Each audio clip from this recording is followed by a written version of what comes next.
Мир вам. И вам мир, милость Аллаха и его благословение. О, брат, где лавка продавца Абу Халида? Абу Халида?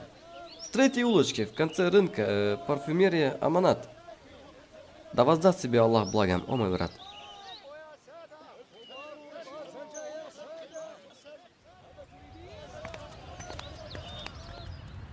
Мир тебе, о Абу Халид. И мир вам, милость Аллаха и благословение. Как твои дела, о Абу Анас? Я уезжаю в путешествие и пришел к тебе, чтобы ты сохранил этот аманат у себя, потому что я боюсь, что он потеряется, если я оставлю это дома. Пусть Аллах поможет мне сохранить это и веренные мне людьми. А когда ты вернешься, о Рашид? Через год, иншаллах.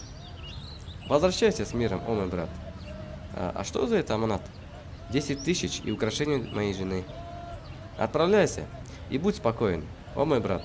Твои вещи под сохранностью. Да благословит тебя Аллах, Абу Халид.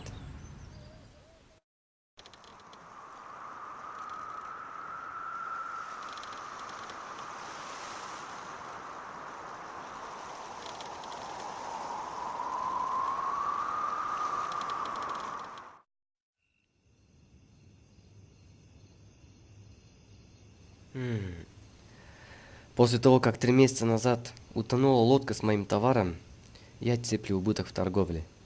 Нет торговли в моей лавке. Ах, я приближаюсь к банкротству. Что? Что мне делать? Где мне взять деньги, чтобы купить новый товар, чтобы моя торговля вернулась в прежнее состояние?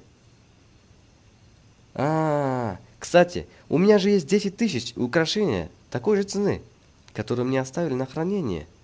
И хозяин, тем более, вернется только через несколько месяцев. Почему бы мне не взять их и не воспользоваться, когда он вернется, то я соберу их ему снова.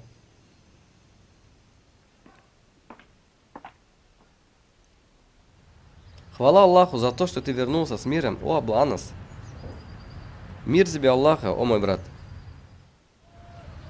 О каких деньгах и украшениях ты говоришь, о Рашид? О 10 тысячах и украшениях моей жены, которые я оставил тебе в это же время, в прошлом году. Я не знаю, о чем ты говоришь. Как это? Я же оставил их тебе на хранение в этом же месте. У тебя есть свидетели? Нет. У тебя есть расписка от меня? Нет. Но Аллах мой свидетель и покровитель. Разве это то время, когда нарушается аманат? Иди и жалуйся, кому пожелаешь.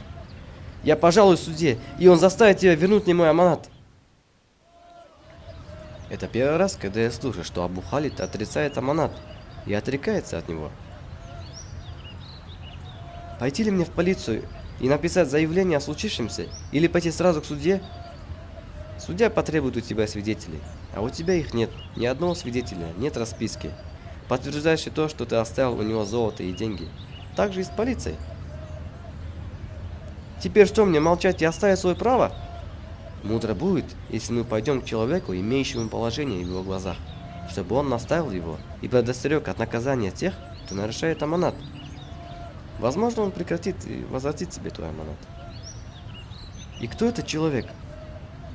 Его друг, торговец Абдуль-Хаким. Я знаю, что он имеет положение перед ним.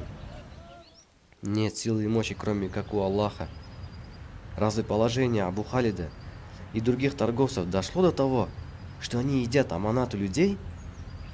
Как будто это то время, о котором нам сообщил пророк, да благословит Аллах и да приветствует, сказав: когда будет нарушаться аманат, ждите наступления часа. Что будем делать? Иншаллах, мы пойдем к нему. Возможно, Аллах поведет его, и он вернется к прямому пути. Сказал Всевышний Аллах: воистину Аллах велит вам возвращать веренное на хранение имущество его владельцам и судить по справедливости, когда вы судите среди людей. Как прекрасно то, чем увещевает вас Аллах.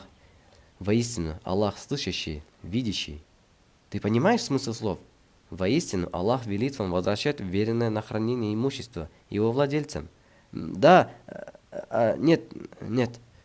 Смысл аята в том, что мы должны возвращать имущество людей, данное нам на хранение. Это близкое значение. Подобное положение Абу Халида с Абу Анасом. Но слово аманат более обширнее этого и содержит в себе многие вещи. Как это? Разум и тело, аманат, и обязательно сохранять их и хорошо относиться к ним. Также права Аллаха на нас, намаз, закят, как пост, обещание, искупление и все, что нам верено на сохранение. Твоя семья и родственники, тебе обязательно нужно сохранять их и наставлять. Воспитание детей и подростков в духе праведного ислама. Хранение святынь верующих, неразглашение секретов врагам. Это и многое другое из аманата. Есть ли какие-нибудь сообщения из сунны пророка, да благословит его Аллах и да приветствует, устрашающих и предостерегающих от нарушения аманата? Множество. Одни из них пророк, да благословит его Аллах и да приветствует, сказал: признаки лицемерия 3. Когда говорит, врет. Когда договаривается, нарушает. Когда берет аманат, нарушает его. Мученическая смерть на пути Аллаха прощает все грехи, кроме нарушения аманата. До такой степени. Более того, в судный день Аллах приведет того, кто нарушал аманат, и скажет ему: отдай аманат такому-то человеку, отдай аманат тем, у кого ты их взял. А что же скажет раб?